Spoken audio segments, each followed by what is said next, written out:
organization, but it's based in Raleigh and has close associations with Rotary. I mean, it's not associated with Rotary, but Rotary clubs have a lot of interactions in food packing events. So Zack joined Rise Against Hunger, I think 8 years ago.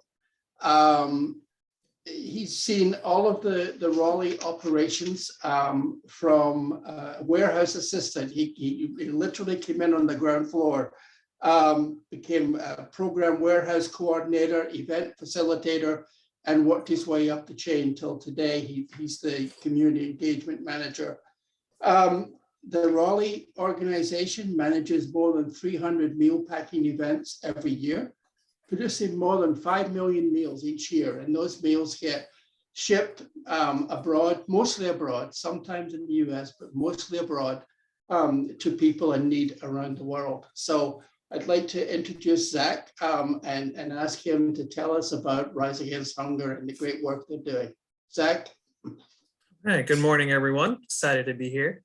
Darren wishes he could be here today. His son has a field trip today and they had some parents drop out. So he gets to go have fun at the planetarium today. So that's where he's heading out early this morning to be with his son. But a little bit about Rise Against Hunger. So we started in 1998, actually right here in Raleigh. Our founder, Ray Buchanan, who was a Rotarian and a retired Methodist pastor, really wanted something to help those folks all around the world. And he actually started another organization called the Society of St. Andrews that really focused on local hunger, and that's started up in Virginia. But, you know, in his worldly travels, he saw a need elsewhere. And so that's why he started Rise Against Hunger. When we first started, we only had about 3 or 4 employees and a small church. They let us use one of their rooms here in Raleigh. And we really didn't start taking off until 2005. So in 2005, Ray wanted something to get volunteers' hands dirty in the mission of ending world hunger. And that's when we started doing our meal packing event program. And that's kind of the big thing that we do here locally with volunteers to have an impact globally around the world. If you've ever been to one of our meal packing events, they're a whole lot of fun. We create an assembly line where we package dry ingredients. And so we get 5 people around a funnel to funnel the ingredients into a bag. We get a number of people to weigh and seal those bags, and then we'll box them up. We have music going on throughout our events.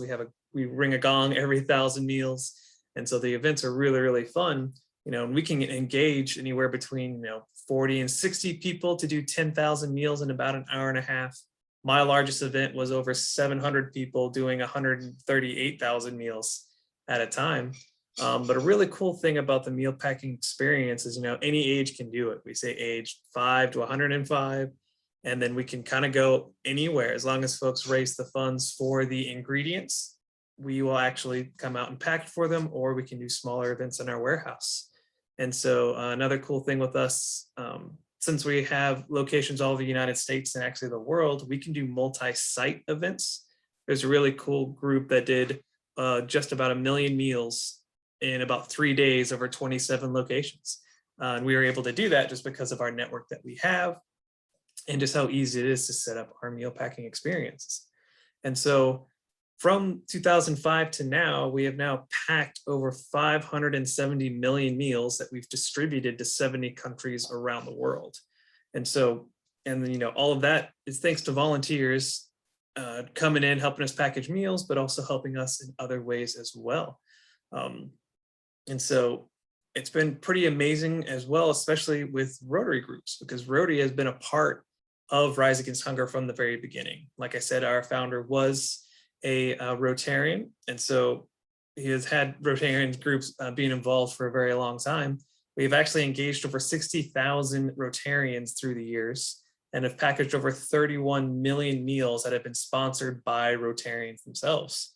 You guys have helped us impact over 78 countries since Rise Against Hunger's beginning, and that's all just what we, that has been sponsored directly from Rotary.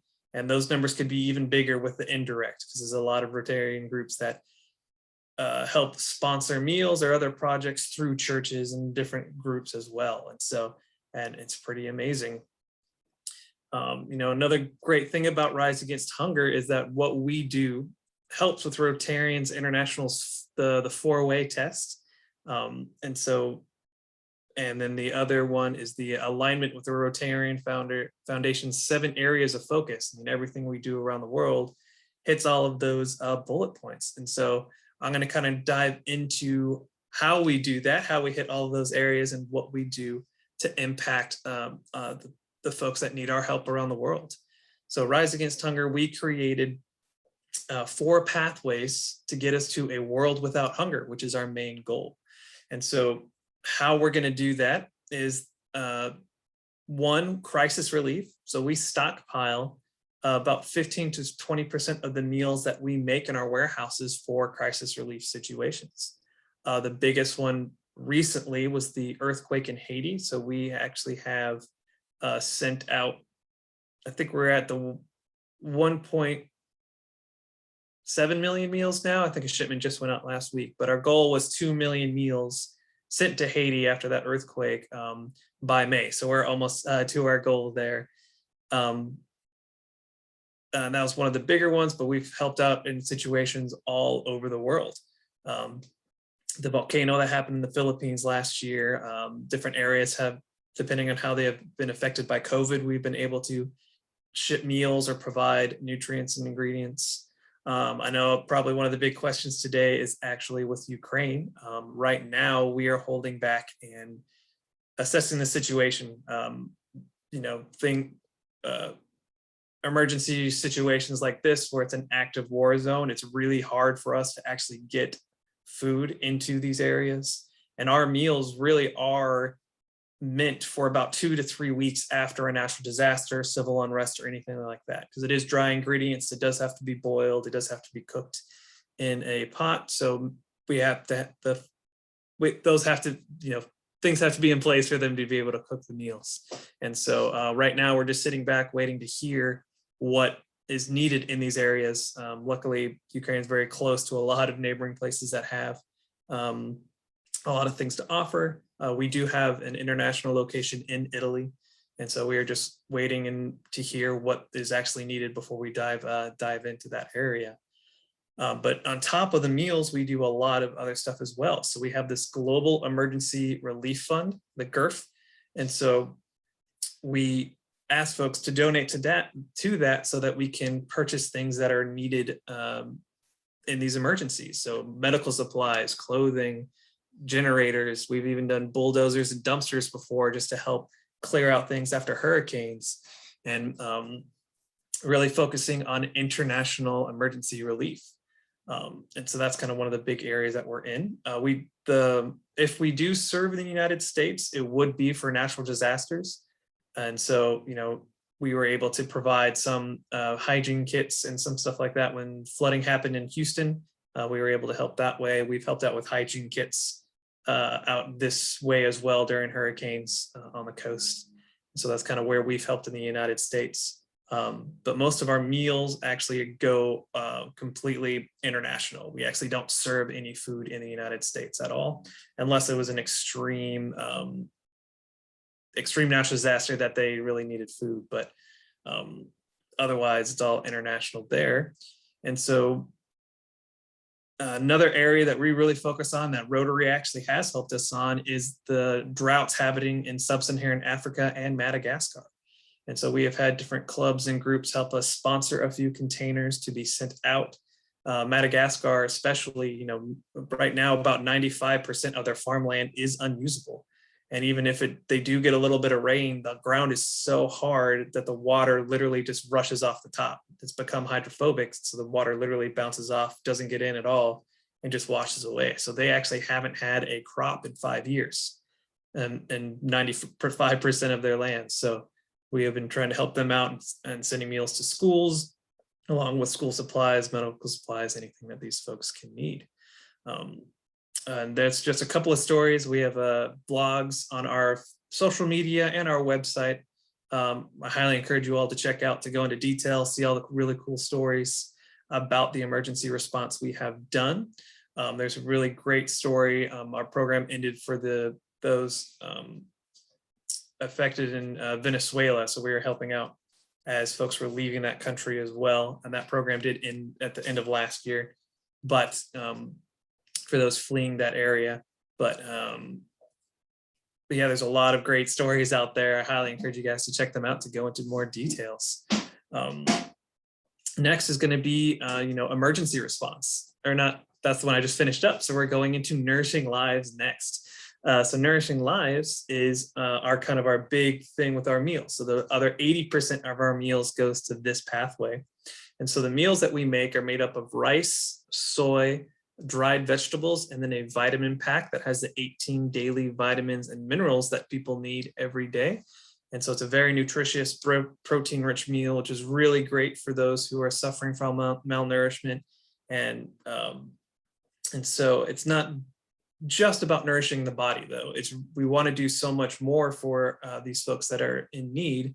We want to also nourish the mind. So almost all of our meals in this pathway go to school development programs all over the world. So we're not just feeding people, we're actually providing them an education, providing children education as well, to really get at the root causes of poverty around the world, which a lot of times is just lack of resources and lack of education. And so, by sending these meals to these schools, it's pretty amazing to see that not only the transformation of the students, but the transformation of the families that these students are going to and from the schools and then back to their families, because, one free meal a day in a lot of these developing countries is a huge deal. I mean, some families and parents will work 18 to 20 hours a day just to earn $1.25 to feed their whole entire family. Or the kids will be working in the fields or asking, begging for money basically just to provide them with any sort of food. And a lot of times the food that they get isn't very nutritious at all. Right now, there will be almost 790 million people that go home hungry without a meal in the world. But there's also 2 billion people suffering from malnourishment. And so there's people that are eating all over the world, but they're just not getting a nutritious meal. And so that's why sending these nutritious meals to schools, making sure kids are getting nutrition that they need at a very young age is so important, because that can affect mental growth, their physical growth. Children will be stunted physically if they don't get the nutrition that they need at a very young age. And so just by sending our meals to these schools, it's a huge incentive for these parents to send them to school to get fed. But while they're there, they're also getting that education as well, so that they can better themselves and their families going forward, and just open up the doors for so many more possibilities just by providing this education. We don't just provide education for children, though. We do some adult vocational programs as well, so that we can help those folks and provide resources. And so that kind of leads me into our next pathway, which is empowering communities. And so this is going above and beyond the meals that we do. And we're diving into programs really focused on clean water initiatives and sanitization programs, adult vocational programs. So diving more into, adult education and resources. So we have some pretty amazing things going on. So we have our teaching farm. So what we do is we typically go into, when we start this project, is we get a small crew of local folks, teach them how to farm sustainably. We usually do an example farm out there, so people get visuals and be able to get their hands dirty.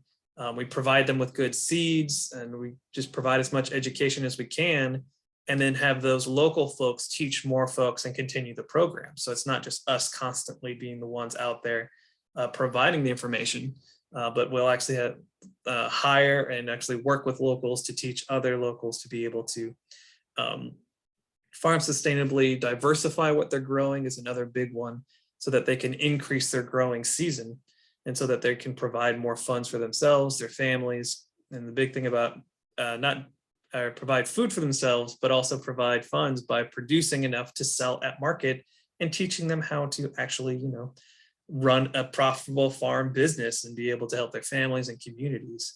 These programs have been pretty amazing about the transformation of these areas just by providing this information. because there's some folks that will walk 20, 30 miles to get to these programs, do the class, and then walk 20, 30 miles back to teach more folks about what they had learned. We also have a program where it's mushroom farming. So it could be something as small as a closet or something as big, as a decent sized shed, where we're teaching folks to farm mushrooms.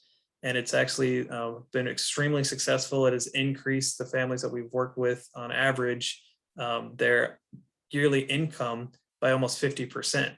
And so it's a huge jump for these families just by growing mushrooms in a small place to be able to not only consume, but also to sell at market. And so that's just a couple of examples. Another one that I really enjoy and like to talk about, I graduated from NC State with a degree in biological oceanography. So we actually do teaching farms with that are associated with schools, but it's a hydroponics farm with tilapia farm. So it's a whole system that, you grow the plants on top of the fish ponds, and the fish get the nutrients from the plants get the nutrients from the fish fertilizer, and it's a whole pretty awesome system. And then some of the nutrients also can be used on a small farm on the land as well, depending on what crops they're building. One school in Haiti actually grew enough fish to not only provide for the school that feeds about 1,400 kids a day, but also sell the food, the fish and some of the produce to build a new computer lab at their school. And that was just from one whole growing season out in Haiti. And so that's just one example of, I think we have 12 of those kind of tilapia farm attached to a school programs out there right now, and we're hoping to add more. And so those are just a couple examples. I could keep talking for a very long time about all the really cool projects we have done, are currently doing. We have a total of 5 main projects right now that are kind of like that, where it's a teaching opportunity for these folks in developing countries, and we work with some amazing partners around the world as well to provide anything that these folks kind of would need. And really the last pathway involves groups just like you all and everyone here, which is growing the movement.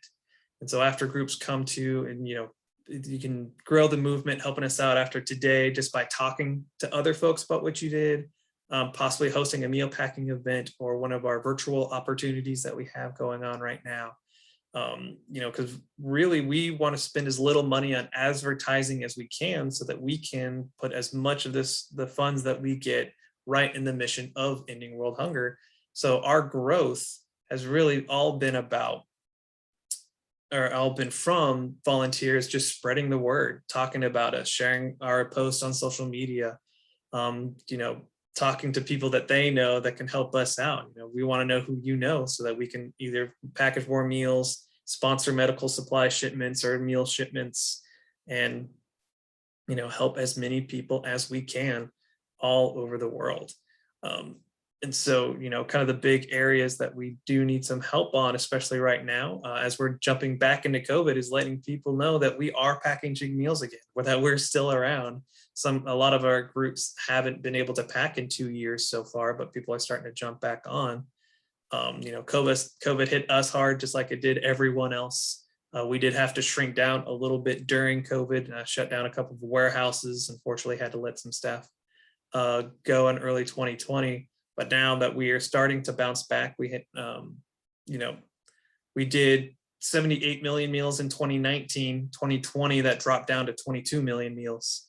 And so we need to reach that gap back again. In 2021, we packaged just over 25 million meals, but our goal this year is 35 million meals. So we want to get back to there and then continually grow until we get back to 78 million, but then continually to go and do more projects around the world during the years and stuff like that. So we need your help to do that, just by spreading the word, talking to other groups, talking to whoever you can. And then, if you feel led to donate, to please do, and then talk to other groups as well. Now I'd like to, for the last couple of minutes, I'd actually like to do a Q&A. So if anyone has any questions, I would love to talk a little bit more about what we do. Yeah, Zack, how is the organization funded? Where do the most of your money come from? So most of our money actually comes from our meal packing experiences. So we ask groups to fund and cover the cost of the ingredients and a couple of other things that we do. So a lot of times we'll talk about it in a per meal expense for a group. And so right now we're about 35 to 38 cents a meal is what we're asking groups to fundraise. But we also are encouraging groups to not only fundraise the meal packaging program, but do a little extra for those extra programs all over the world. And so that's a good bit of where our money comes from. But we also have a whole bunch of people that donate individually, either monthly or do one big donation during the year. And then we also get corporations to help us out as well.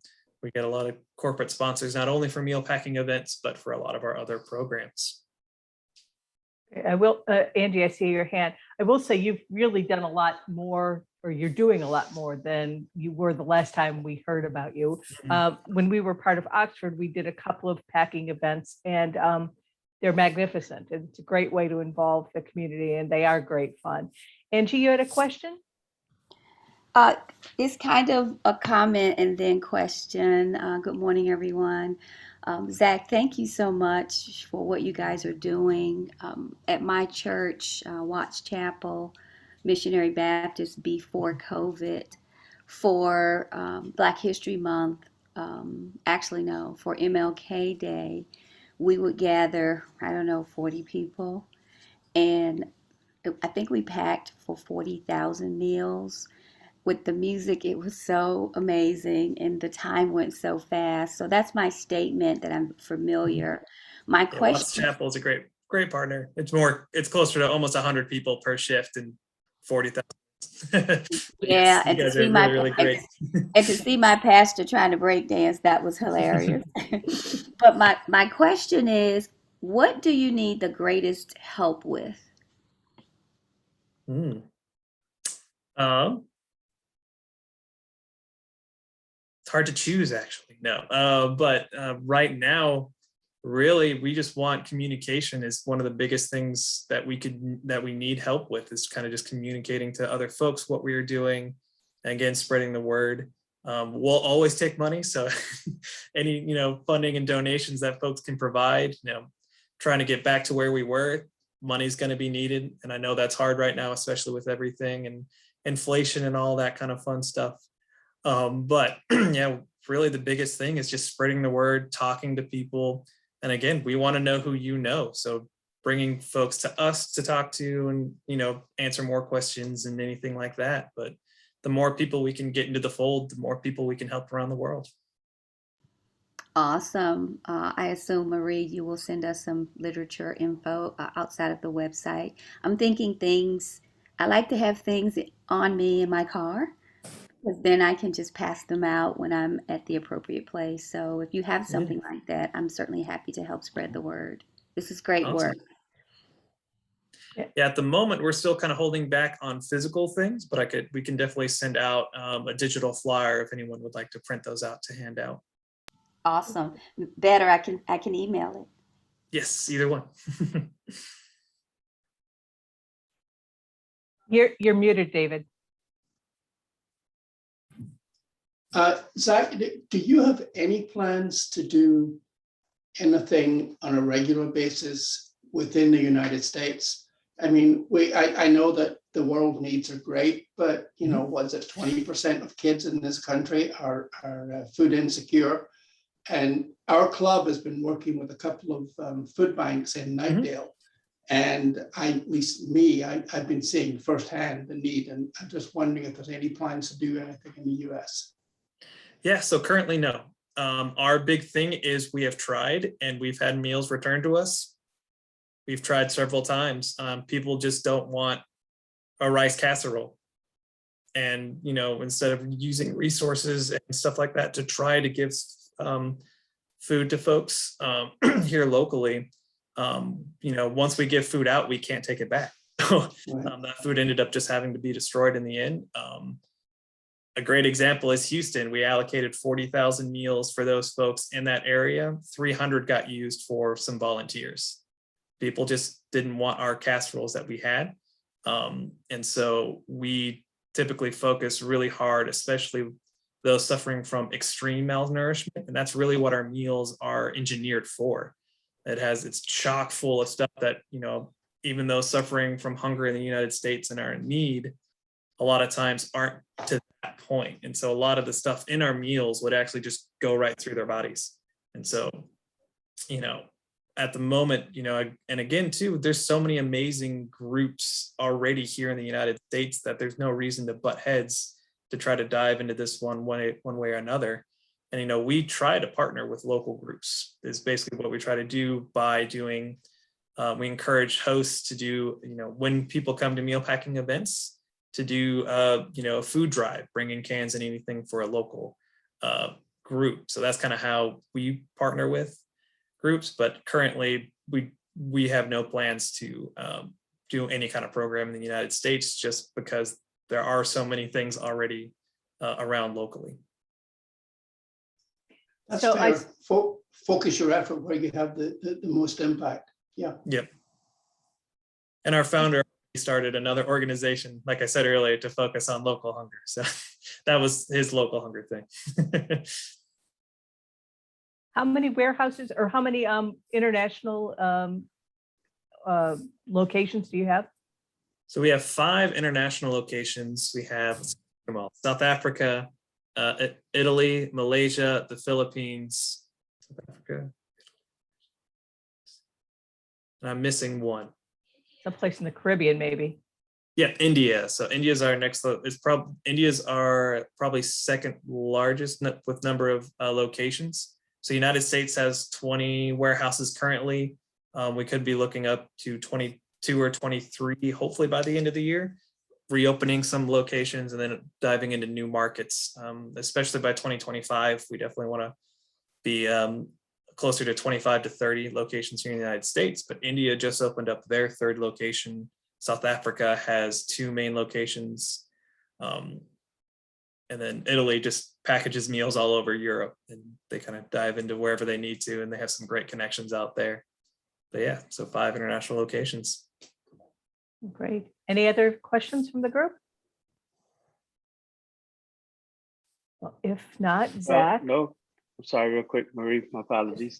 No question, but Zach, I think just based on your description of the fun and everything, I volunteered when you did a group with Cherokee, and Cherokee Gives Back here in Raleigh. Not sure if that rings a bell. Okay, yeah, but if that was the group, if everything you described sounded really familiar, but we brought our staff over to volunteer, and so if that's the case, yes, lots of fun and great work. And yes, we packed, I can't remember how many meals, probably was 3 years ago now. I can't remember how many meals, but yeah, the time flew by. Like by the time we had met our goal, it was like, we're done. So great work, and keep it up. Yeah, it's hard to remember all the groups because we do almost 300 events a year, like I said, but also within those 300 groups, there's other groups as well. So like one of the collaborations we do in Dunn, North Carolina has 70 groups within that one event that come together and package over 100,000 meals. So and you said Durham? Dunn, North Carolina. But we package all the time in Durham. Okay, I'm from Dunn. What's the organization in Dunn? So it is, who is it headed by? We're going out there actually in a couple weeks, the 19th. Sorry to put you on the spot there, but yeah, very curious. I can't remember what we actually called that collaboration. There you are. It's Dunn Faith Community, and then they just get a couple of groups together. Well, a couple. They get all together. Yeah. Okay. It used to be an old Piggly Wiggly downtown. The Shriner. Yeah. Shriner Club now. Yeah. Yeah. So that'll be the 2nd of April. Okay. Very good. Let's see if we can get some other volunteers out to help you with that. Yeah. Oh, awesome. Thank you. Yeah, it's great fun and a great way to bring the community together. And yeah, you guys are doing some amazing work now. So to show our appreciation, we will send you a digital certificate of appreciation for your presentation today, Zach. We appreciate it very much. All right. And you may continue on or drop off if you've got other things you'd prefer to do. I'll actually probably drop off here. So thank you all so much. If you need any information, you can contact Marie and we can provide you guys with anything that you need. Thank you Thank so you, much, Zack. Jack. Thank you. You'll enjoy the rest of your day.